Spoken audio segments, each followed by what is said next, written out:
Hello everyone, আজকে আমি কিছু গুরুত্বপূর্ণ কারেন্ট অ্যাফেয়ার্স নিয়ে এসেছি। আমাদের প্রথম কোশ্চেনটা হচ্ছে 21শে সেপ্টেম্বর বিচারপতি পিবি বাজানোত্রী কোন হাইকোর্টের প্রধান বিচারপতি হিসাবে শপথ গ্রহণ করেছেন?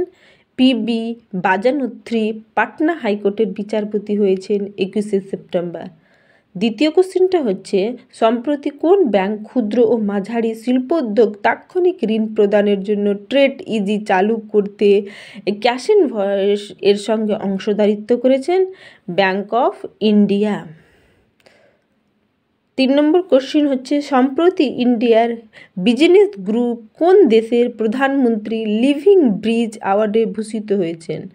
যুক্তরাষ্ট্র। তো যুক্তরাষ্ট্রের প্রধানমন্ত্রী লিভিং ব্রিজ অ্যাওয়ার্ড পেয়েছেন।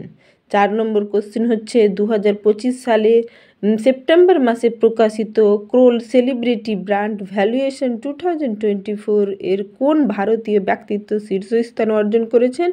বিরাট কোহলি।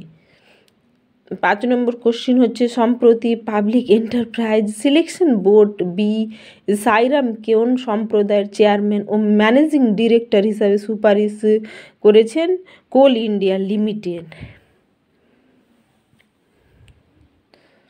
6 নম্বর কোশ্চেন হচ্ছে যে 24শে সেপ্টেম্বর প্রয়াত কন্নড় উপন্যাসিক এস.এল. ভাইরাপ্পা কত সালে পদ্মভূষণ পুরস্কার পেয়েছিলেন? 2023 সালে।